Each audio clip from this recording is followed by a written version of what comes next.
Já eram 11h30 da noite quando os deputados aprovaram o texto principal do projeto que cria um novo regime de controle dos gastos públicos. Os governistas comemoraram o placar folgado. Foram 372 votos favoráveis e 108 contra. Depois da bonança, veio a tempestade. E aqui se colocou um jabuti gigante, enorme, que é a permissão de desmontar a lei da Mata Atlântica. Está encerrada a votação. E restabelecidos os dispositivos aprovados pela Câmara, aprovada a matéria vai à sanção. Requeremos, com base no artigo 155 do Regimento Interno, regime de urgência, na apreciação do projeto de lei que altera a lei número 6.001, de 19 de dezembro de 73, que dispõe sobre o Estatuto do Índio. Urgência nós temos mesmo em combater a violência dos povos indígenas. Urgência nós temos mesmo é de um Brasil que demorou 523 anos para ter o Ministério dos Povos Indígenas, para ter a presença dos povos indígenas aqui. Sim, 324, não 131. Uma abstenção, está aprovado o regime de urgência. Muita coisa aconteceu em Brasília, mais uma se impõe pelo peso histórico, de retrocesso histórico. Eu estou falando da aprovação na Câmara do chamado marco temporal, no plenário da Casa. Foi uma sessão com muitos protestos, pedindo respeito aos povos indígenas. No fim, foram 283 votos favoráveis e 155 votos contrários. A disputa entre governo e Centrão ficou mais grave em torno da medida provisória que define o desenho do governo Lula, ou seja, a estrutura dos seus ministérios. Errada a votação. Sim, 337, não 125, uma abstenção. Total 463. Está aprovada a medida provisória na forma do projeto de lei de conversão, ressalvados os destaques. A medida provisória que reorganiza os ministérios foi aprovada aqui na Câmara. Então, assim, um placar bem mais largo do que se esperava, depois de um dia de muita tensão. A gente vê agora a aprovação com essas mudanças, mas para o governo acabou saindo no lucro, porque a MP foi aprovada, correndo ainda menos risco de caducar, indo agora para o Senado Federal. Um turbilhão que expôs, de um lado, falhas do governo na articulação política e, de outro, um apetite voraz do grupo político que hoje domina o Congresso Nacional. O governo está patinando nisso, então não consegue fazer valer o seu interesse diante de um Congresso que é diferente do Executivo, diferente dele mesmo, do próprio governo. Problema que vai muito além da falta de acordo entre os poderes. Tem que pensar que, para o parlamentar, hoje você tem uma disputa de poder nos bastidores. Eles perderam o orçamento secreto que foi aprovado pelo Congresso, Câmara e Senado, incluindo hoje a base do governo Lula, parlamentares do PT. O orçamento secreto ele ficou personalizado na figura do Lira. Então o Lira gostaria de retomar esse protagonismo que ele tinha com o orçamento secreto, que não vai mais acontecer. Da redação do G1, eu sou Natuza Neri e o assunto hoje é a articulação política do governo e a batalha entre Lula e Lira no Congresso. Quais alertas foram acesos no Planalto? O que quer o presidente da Câmara e como o governo pode contornar a crise? Neste episódio, eu converso com Vera Magalhães, colunista do jornal o Globo, comentarista da Rádio CBN e apresentadora do programa Roda Viva na TV Cultura. Quinta-feira, 1º de junho. Vera, depois de muitos trancos, de muitos barrancos, de o próprio Palácio do Planalto, horas antes da votação da medida provisória que estrutura o governo, achar que poderia perder, o governo acabou ganhando essa batalha com muito sufoco, mas ganhou. O fato é que se saiu vitorioso. Mas eu queria perguntar para você sobre um personagem importante nessa história, o presidente da Câmara, Arthur Lira. É total, Natuza, porque a gente já viu que quando o Arthur Lira quer ser um favor para facilitar, ele abre os mares, ele abre todas as portas. Foi assim na votação do marco fiscal, do novo arcabouço fiscal. Ele queria entregar essa votação e entregou lindamente, com muito mais votos do que um projeto de lei complementar necessitaria. A última versão do texto base obteve apoios indistintamente na Câmara, de oposicionistas a integrantes da base do governo. Se não está indo agora, ou se está emperrado, ou se está indo devagar, ou se derrotas estão sendo impostas ao governo, é porque ele, apesar de fazer um discurso de que está tentando ajudar, de que está sendo cooperativo, está atuando nos bastidores com a outra mão. É ele hoje quem detém a maioria da Câmara. Não são os partidos, não são os líderes, não é o governo, é uma entidade chamada Arthur Lira. Então, se está emperrado, é por conta dele e por vários motivos, a meu ver. Essa vontade de dominar o orçamento é o principal deles, mas a gente também tem aí uma certa vontade dele de demonstrar que ele estava certo naquela briga pelo rito das medidas provisórias. Porque eu já ouvi de pessoas muito próximas ali, olha só, tá vendo como não funciona você fazer comissão mista para tratar medidas provisórias? Olha quantas reuniões houve e foi votado só na última hora. Então também tem um CQD do Lira, no sentido de que ele estava certo desde o início, quanto ao melhor trâmite das medidas provisórias. Tem várias tentativas de passar recado em diferentes instâncias às custas do governo. Arthur Lira ainda fez uma outra demanda, que foi uma reforma ministerial. Ele também impõe ali mudanças de ministérios. E acho que por trás disso, Vera, não sei se você concorda, está uma ambição que o Centrão disse que não tinha mais, mas que agora está se vendo que tem, que é ministérios sim, mas ministérios com as suas estatais, com as suas empresas públicas, para que esses políticos indiquem os nomes para cargos de muito peso na estrutura federal. Faz sentido para você? Isso tudo é problema de governo fraco, né, Natuza? Governo fraco na articulação política. Porque quando os políticos, e sobretudo o Centrão, e sobretudo o pai do Centrão, que é o Arthur Lira, sente o cheiro de sangue na água, o apetite aumenta. E aí se eu posso ter o orçamento e cargos, por que não?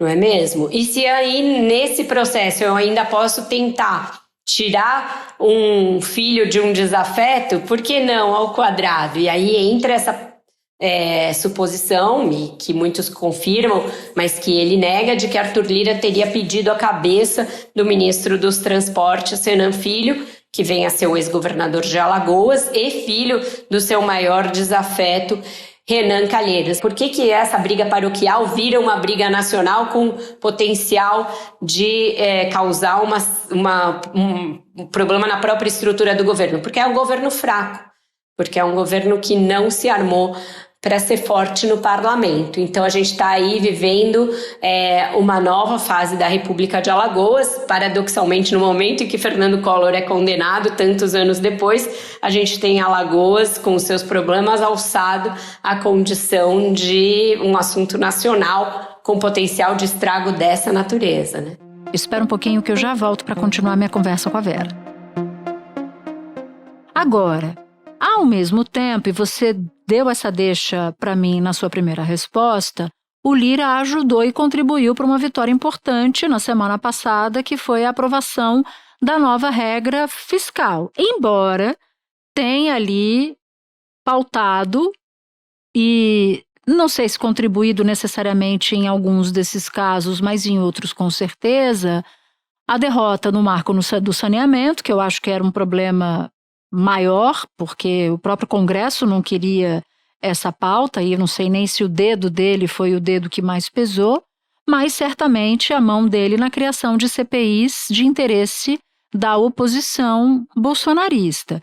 Então, como é que a gente explica para quem nos ouve? Se Lira entrega a regra fiscal para o ministro Fernando Haddad com uma mão e com a outra entrega CPIs que o governo não quer, qual é o jogo desse personagem político? O que aconteceu? Quais foram os erros que o governo cometeu para sofrer sucessivas derrotas de um lado no Congresso, mas ao mesmo tempo tendo ali a regra fiscal aprovada na semana passada na Câmara. Eu acho que o jogo aí é puramente ser muito didático ao mostrar a sua própria importância.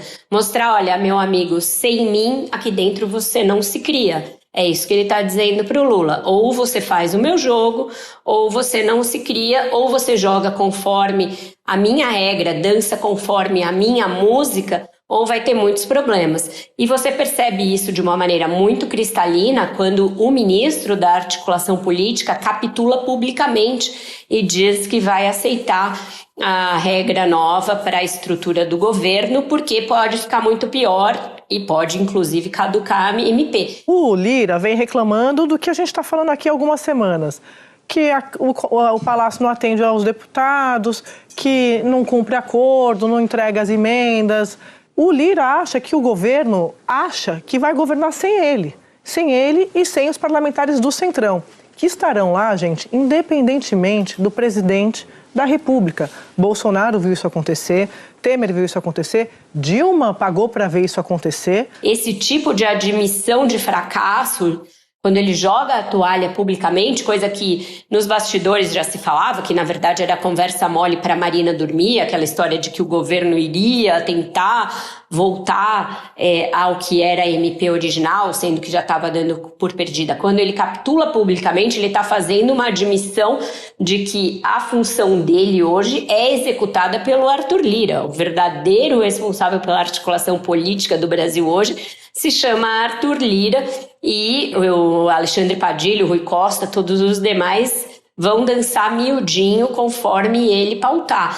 E ele próprio já deixou claro, de uma maneira tentando dar um caráter republicano às suas ações, que as pautas que sejam de interesse do Brasil, como ele diz, essas vão passar, e as que forem ideológicas não vão passar. Então, tudo aquilo que for a plataforma de campanha do Lula vai ter muito mais dificuldade de passar do que aquilo que for o Lula tentando fazer uma aproximação com o mercado e com os setores do centro e da direita. Então, o que for pauta de uma chamada frente ampla, que era como o Lula dizia que iria governar, essas terão mais facilidade de passar. O que for pauta Lula raiz, PT raiz, essas não vão ter uma vida fácil, principalmente na Câmara. No Senado tem um pouco mais de nuance, mas principalmente na Câmara.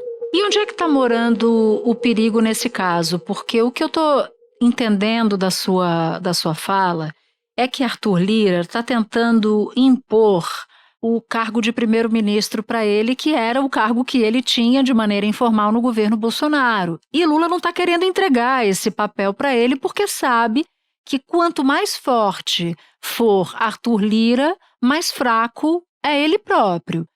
Então, o que aconteceu? Porque Arthur Lira era candidato à reeleição à presidência da Câmara, o PT lá atrás, antes de assumir o governo, antes de tomar posse, já tinha sido eleito, Lula já tinha sido eleito presidente, o PT se apressou a apoiar Arthur Lira, presidente da Câmara. Entregou para ele esse apoio em troca da aprovação de uma emenda à Constituição que ia dar dinheiro para o governo administrar nesse primeiro ano de gestão.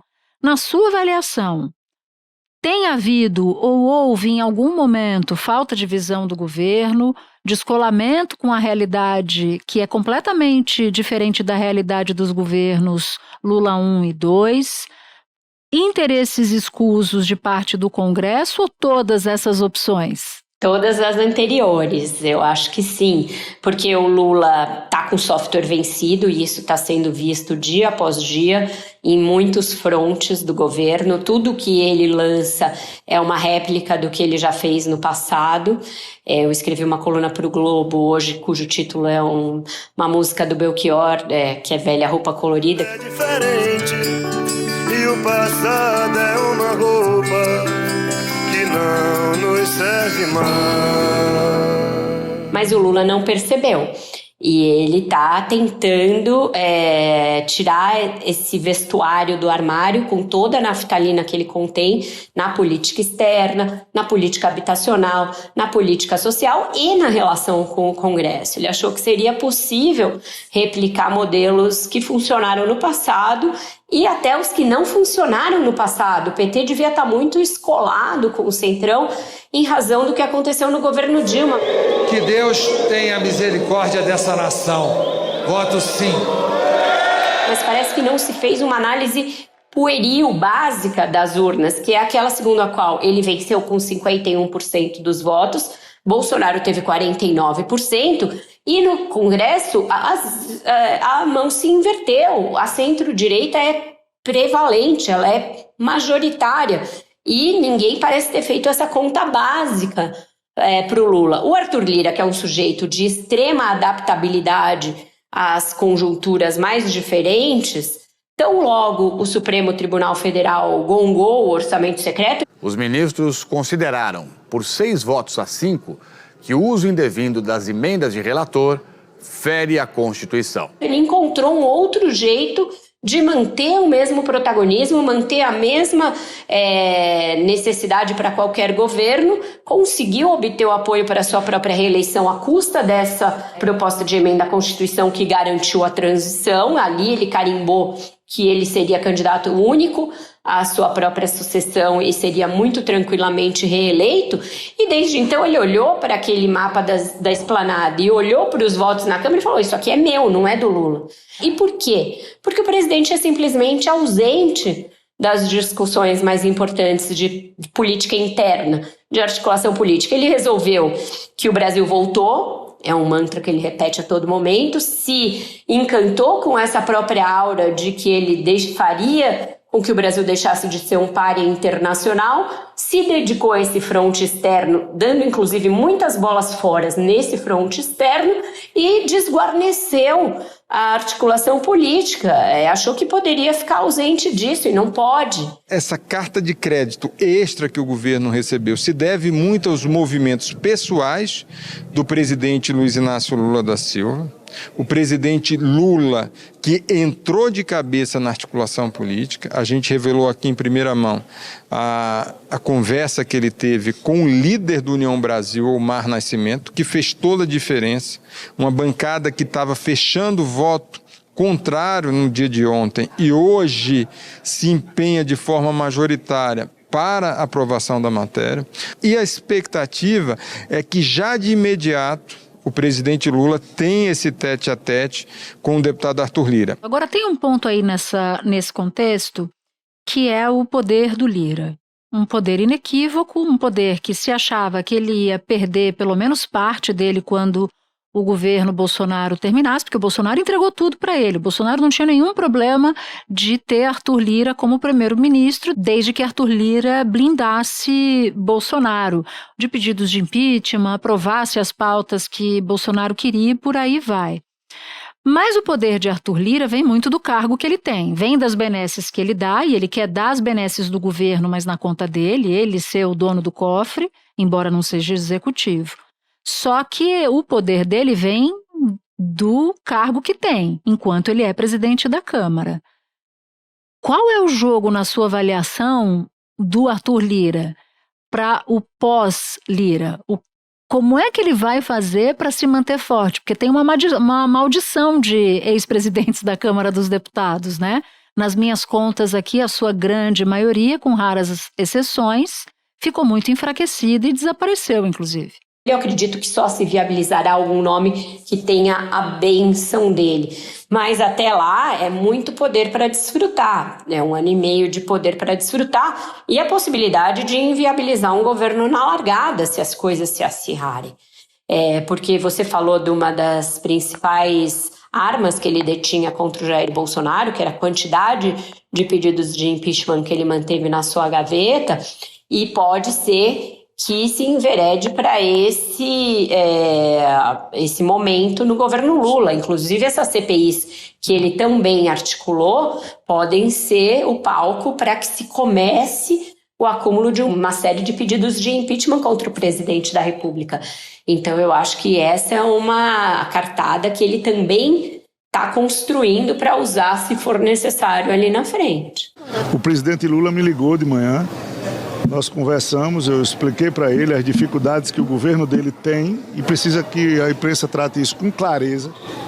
O problema não é da Câmara, não é do Congresso, o problema está no governo, na falta ou ausência de articulação. O que há é uma insatisfação generalizada dos deputados e talvez dos senadores, que ainda não se posicionaram, com a falta de articulação política do governo, não de um ou outro ministro. É incrível, tem uma data em que as medidas provisórias perdem a sua validade. Não é possível que se tenha deixado chegar ao último dia com esse grau de risco, vivendo perigosamente, encarecendo a fatura, porque agora a gente está falando de uma liberação recorde de 1,7 bilhão em um dia. Então é uma derrama de dinheiro que vai fazer falta para outros fins. Líderes de partidos aliados e de partidos independentes, juntamente com o presidente da Câmara, Arthur Lira, se reuniam.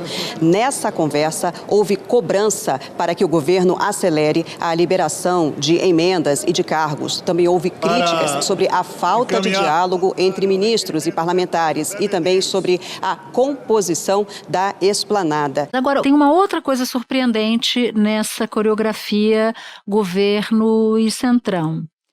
É a velocidade dos problemas.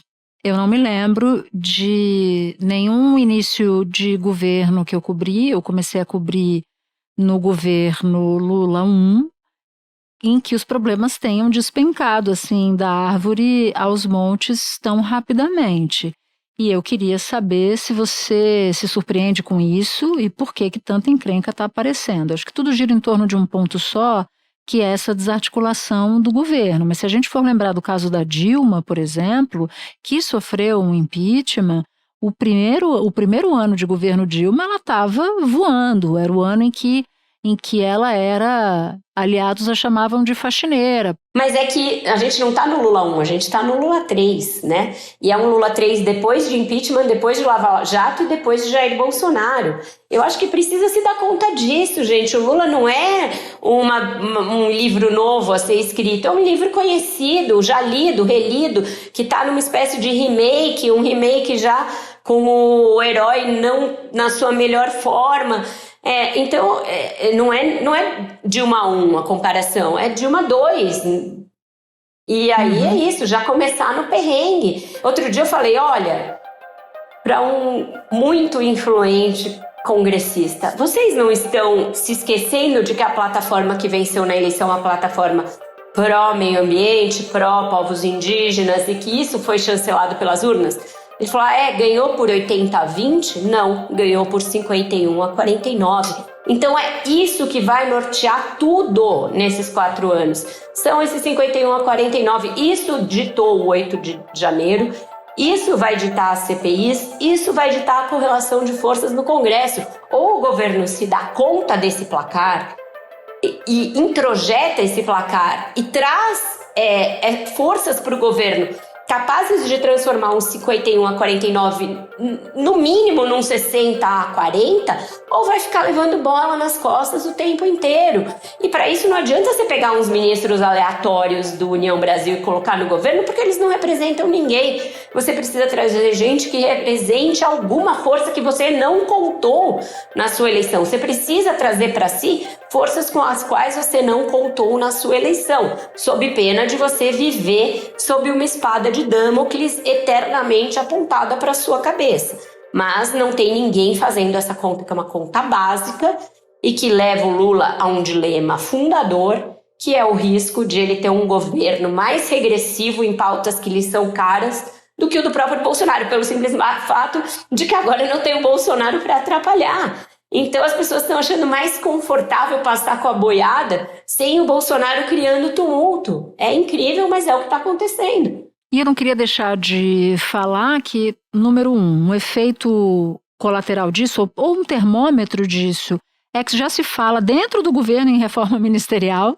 Não é só o Lira, o Centrão que demandam uma reforma imediata, o Lira nega, mas enfim, nos bastidores, muitos dos dele dizem isso, mas também gente de dentro do governo que fala tá na hora de mudar, ou seja, tudo está muito acelerado, né? Um dia parece um ano.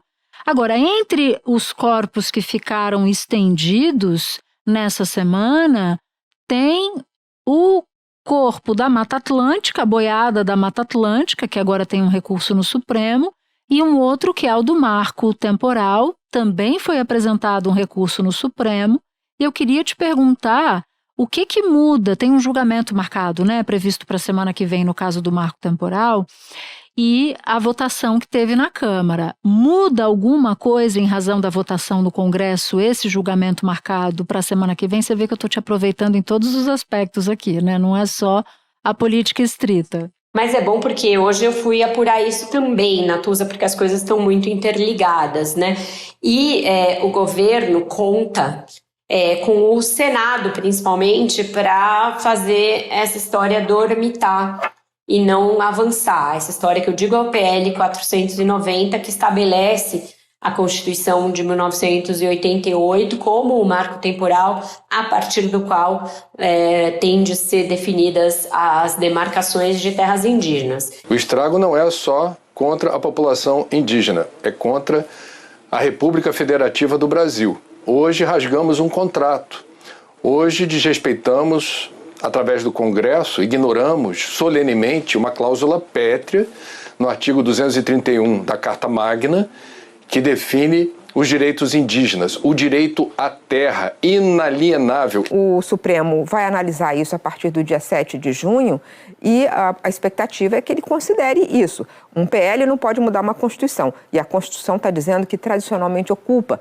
e o direito de ocuparem os seus territórios tradicionais. Existe um processo com repercussão geral sendo julgado no Supremo há muito tempo. Estava com pedido de vista relatado pela presidente da Corte, Rosa Weber, e ela colocou em pauta no próximo dia 7. Ela se comprometeu com a ministra Sônia Guajajara e com as articulações e os movimentos ligados à causa indígena de manter isso na pauta, acontecesse o que acontecesse. Ou seja, o Supremo, para ela, tem de julgar isso mesmo com a Câmara tendo julgado um projeto de lei a respeito. Mas a Corte está dividida a esse respeito.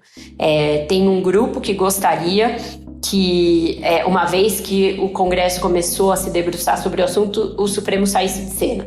Nesse grupo estão o ministro Gilmar Mendes, o ministro Dias Toffoli e os ministros bolsonaristas André Mendonça e Cássio Nunes Marques. No outro grupo, daqueles que querem que o Supremo prossiga com o julgamento, estão o ministro Luiz Roberto Barroso, a ministra Rosa Weber, ministro Edson Fachin. E aí a gente tem ministros que a gente não sabe que apito estão tocando porque estão mais discretos nesse caso. Que são a ministra Carmen Lúcia, que tende a fechar com esse grupo, que quer votar um marco temporal a qualquer momento, mas que não tem se manifestado muito internamente. O ministro Luiz Fux, que é uma incógnita.